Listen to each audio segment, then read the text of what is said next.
Rosemary as a herb is really common. It's easy to grow. A lot of us have it in our gardens if we have a veggie patch. You can find it in the supermarket, often, fairly fresh like this. This rosemary I cut 2 weeks ago and it's still fresh, and it's just been in a little bit of water in this glass, so it lasts a long time. And it's also really versatile, so we use it in cooking, and you'll have had it no doubt in things like stuffing and other savory dishes. You can use it in desserts as well. So lemon and rosemary is a really good combination. But what I'm going to show you today as a soap maker is how to use fresh rosemary to make handmade soap. Now, rosemary has a lot of skin beneficial properties, but the one that we're going to focus on is its ability to help combat acne and pimples. And in combination with Cambrian blue clay, which is a Russian blue clay that is used in facial masks, we're going to create a type of soap that is really sensitive, it's all natural, and it will help to combat oily skin and pimples. It's also pretty easy to make as well. Now, you can go out and grab some sprigs of rosemary from your garden for this. If you're interested in growing rosemary, or you've got a friend who's got a plant, it's really easy to propagate. And I have a video here on my YouTube showing how you can take a piece like this and encourage it to grow new roots. Otherwise, just get something from the supermarket or farmer's market. You only really need about a sprig like this to make a small 1 pound batch of soap. Now, the full recipe for the soap I'm going to put over on my website. It's lovelygreens.com, but today I'm just going to show you how easy it is to make. So what I have here is some sodium hydroxide, and it's dissolved in water. Sodium hydroxide is also called caustic soda or lye, and it is room temperature. On the hob here, I have my solid oils, coconut oil and shea butter, and I'm going to start melting them right now. So I'm going to turn the hob on.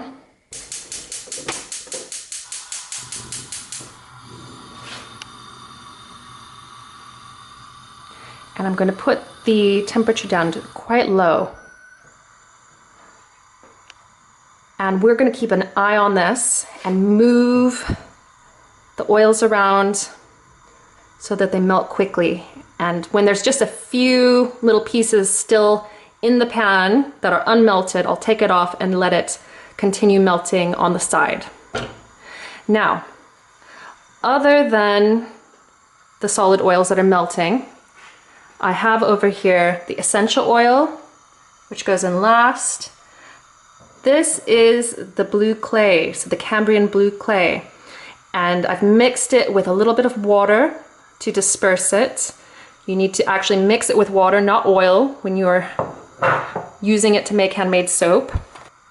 You can get Cambrian blue clay from cosmetic suppliers and online.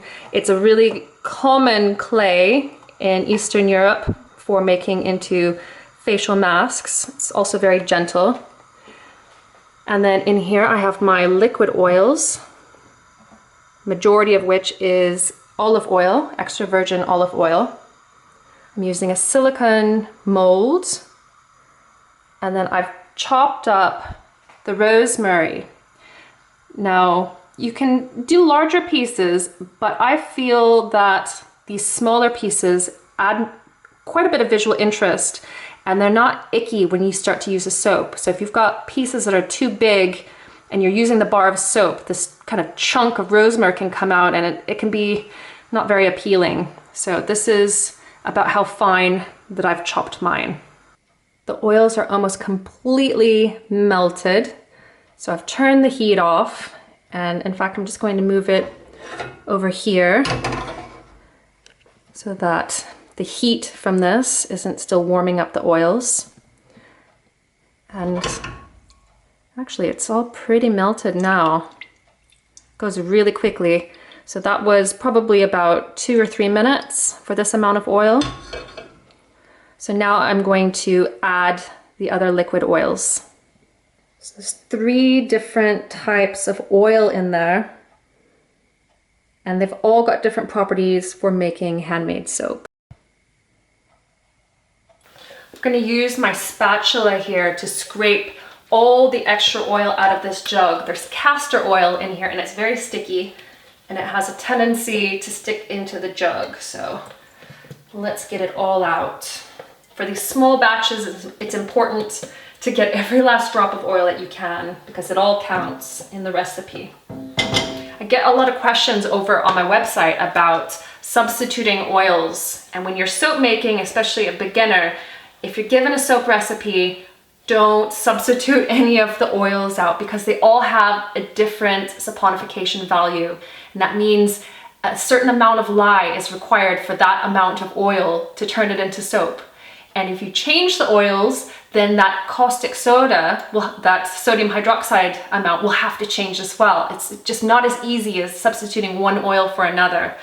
Now we're going to be room temperature soaping, so this oil will need to cool down quite a bit.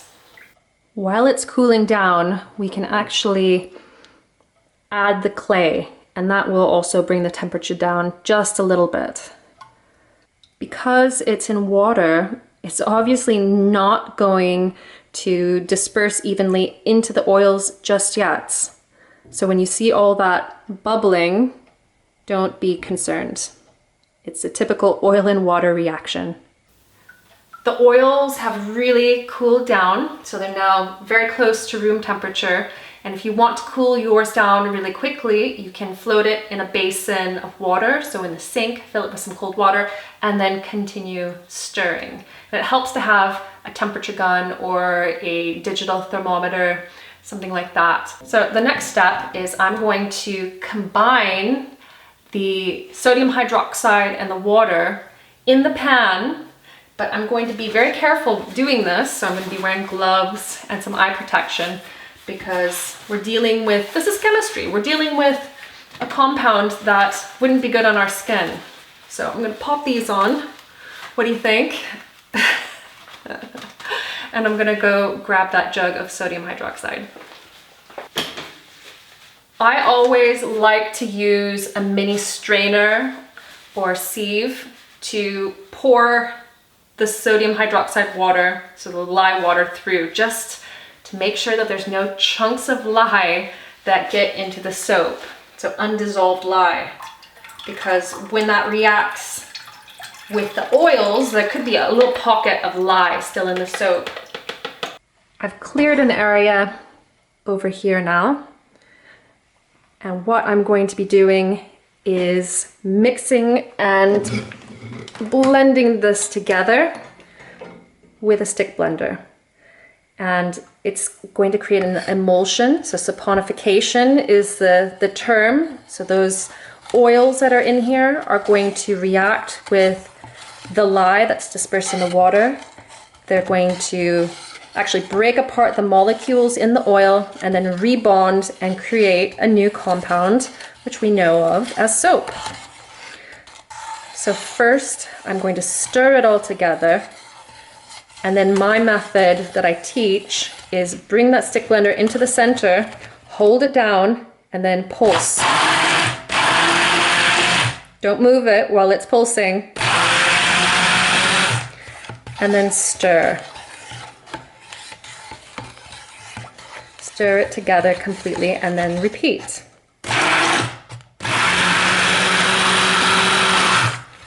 You can immediately see the change. So it goes from a more liquidy, slightly translucent color to a lot more opaque. Well, I think that's ready.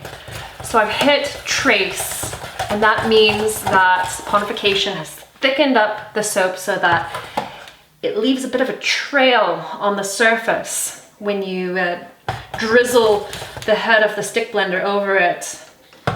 The color of the soap right now will be a little bit different from the final product, so don't be too concerned if it looks a little bit too green or gray.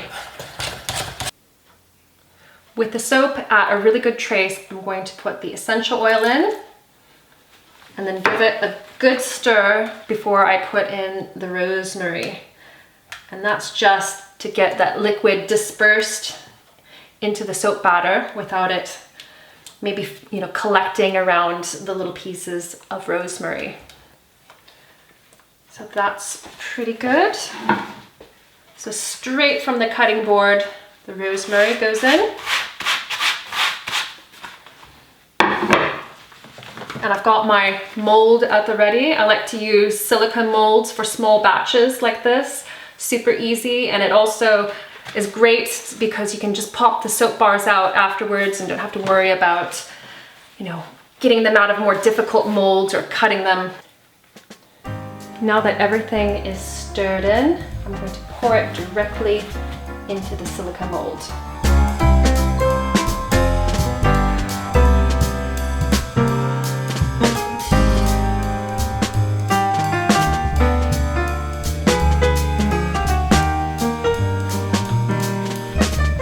I give it a little jiggle just to settle it. And then I'm just gonna leave it here for at least a day, and I won't take the bars out for 48 hours.